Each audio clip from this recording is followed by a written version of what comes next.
M P S C एक्झाममध्ये आज आपला जो टॉपिक आहे तो तयारी ते यश. तयारी ते यश असा जर आपण विचार केला तर याच्यासाठी आपल्याला काय काय गरजेच्या गोष्टी असतात हेच आपण या लेक्चरमध्ये पाहणार आहोत. तरी हे लेक्चर शेवटपर्यंत पहा, लाईक करा, शेअर करा आणि सबस्क्राईब करायला विसरू नका. तर आपल्याला तयारी करायची, यशापर्यंत पोचायचं आहे. नो डाऊट काही वेळेला तयारी करूनसुद्धा आपल्याला यश मिळत नाही आणि आपण खचून जातो. तर खचून जाण्याची गरज नाही आहे. तर पहिला मुद्दा जो आपल्याला मिळतो की याच्यामधून आपल्याला काही ना काही चांगली गोष्ट काय होणार आहे, साध्य होणार आहे आणि ती साध्य जर झाली तर आपल्या तयारीला काहीतरी किंमत आहे असं आपण म्हणू शकतो. तर लक्षात ठेवायचं, एम पी एस सी एक्झामची जर तयारी करायची असेल तर आपल्याला कोणत्या कोणत्या गोष्टींची गरज आहे.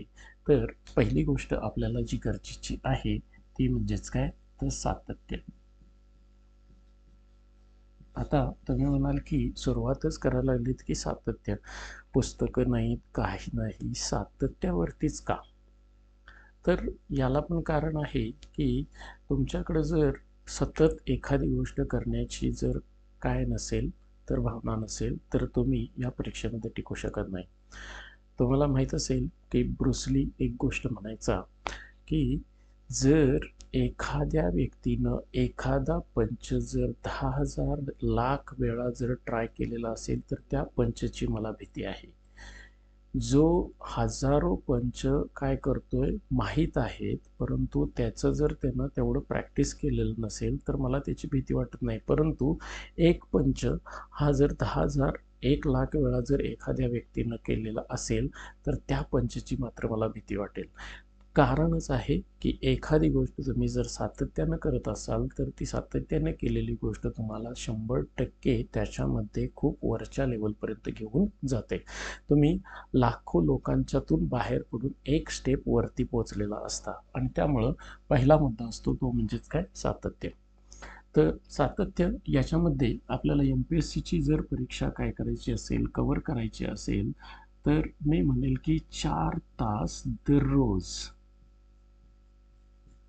दररोज आपण काय केलं पाहिजे, चांगलं आणि प्रोडक्टिव्ह काम केलं पाहिजे.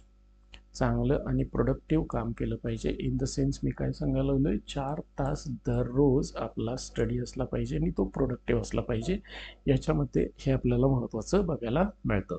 याच्यानंतर जी दुसरी गोष्ट आपल्याला बघायला मिळते म्हणजे याच्यामध्ये जर आपण विचारात घेतलं, दुसरी गोष्ट म्हणजेच काय, निवडक पुस्तके.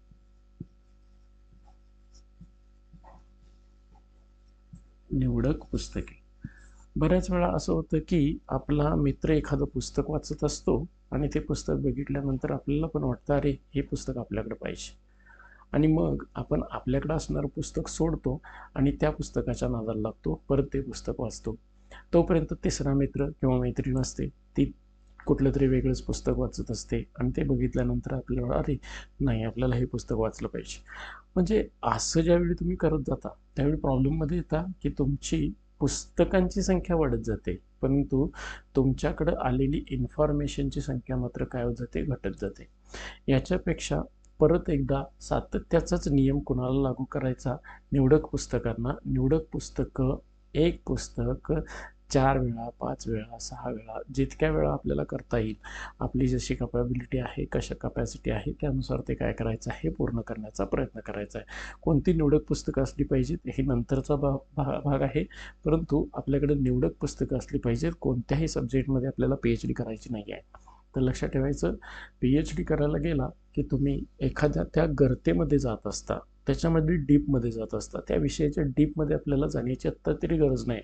कारण का, आपल्याला प्रिलिममध्ये पास व्हायचं आहे, मेन्समध्ये पास व्हायचे आहे, इंटरव्ह्यू असेल किंवा आपल्याला काय मिळवायचे, तर एक पद मिळवायचं आहे आणि ते पद मिळवायचं असेल तर पहिली गोष्ट म्हणजेच काय, निवडक पुस्तकांचा व्यवस्थितपणे सातत्यानं आणि चोख असा अभ्यास करणं गरजेचं आहे.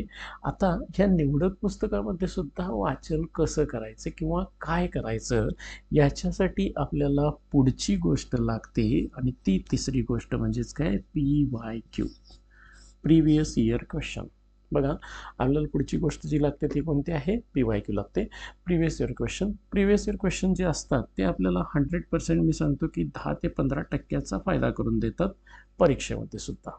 10 ते 15% फायदा आपल्याला कोणामधून मिळतो, परीक्षेमध्ये हा PYQ मधून मिळत असतो. 10 ते 15% फायदा हा खूप मोठा आहे.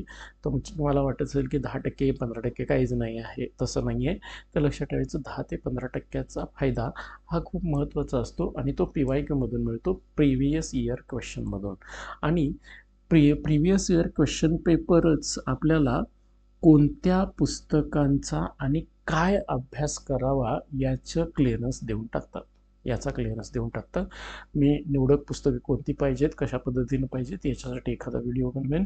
त्यानंतर PYQ वरती आपण विचार घेऊ. PYQ मध्ये आपल्याला 10 ते 15%चा कसा फायदा होतो तो पण आपण याच्यामध्ये विचारात घेऊ. तर लक्षात ठेवायचं, तिसरी गोष्ट आपल्याला लागते ती म्हणजेच कोणती, PYQ.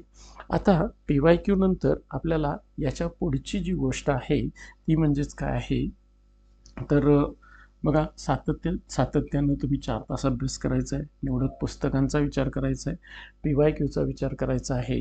आता तुम्ही म्हणाल की बाबा याच्यामध्ये पुढची गोष्ट जी आपल्याला मिळते ती म्हणजेच काय, आपला स्टडी प्लॅन पाहिजे. Study plan. आता स्टडी प्लॅन म्हणजे काय, नो डाऊट तुम्ही म्हणाल की 4 तास कशा पद्धतीने डिवाईड करायचे, कोणता विषय वाचायचा. Yes, it's of course. परंतु याच्यामध्ये पण मी पुढे जाऊन म्हणेन की तुमची परीक्षा कधी आहे, परीक्षेला किती दिवसाचा पिरियड शिल्लक आहे, किती दिवस तुम्हाला मिळतात, कोणत्या विषयासाठी किती आपण वेळ देऊ शकतो, कोणत्या विषयाचा किती अभ्यास करायचा आहे, याच्यासाठी तुमच्याकडं काय असला पाहिजे, प्लॅन असला पाहिजे. म्हणजे बघा, याच्यामध्ये मी स्टडी प्लॅनमध्ये एक गोष्ट घेईन की शिल्लक दिवस वर्ष महिने whatever be there. Okay, तर शिल्लक दिवस कशासाठी, परीक्षेसाठी. त्याच्यानुसार आपल्याला प्रत्येक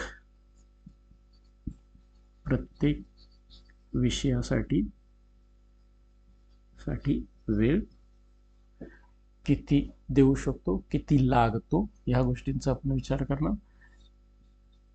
त्याच्यावरती म्हणजेच PYQ असतील, त्याच्यावरची PYQ, आणि ह्या PYQ वरून एक अंदाज येईल की तो सब्जेक्ट म्हणजेच तो विषय जो आहे, एखादा विषय जो आहे त्याच्यावरती आत्तापर्यंत विचारले गेलेले क्वेश्चन सिंपल आहेत, मीडियम आहेत की हार्ड आहेत.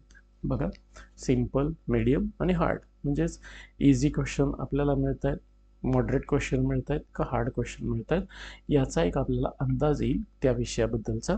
आणि MPSC मोस्टली करतच असते की एखादा सब्जेक्ट हा हार्ड, त्याची काठिण्य पातळी खूप वाढवून ठेवते आणि उरलेले सब्जेक्ट त्यावेळी काय असतात, त्या मानाने खूप सिंपल असतात. म्हणजेच लक्षात ठेवायचं की इझिएस्ट किंवा सिंपल क्वेश्चन असतात ती मोस्टली काय करू शकतात, सर्व मुलं काय करू शकतात, इझिली सॉल्व्ह करू शकतात.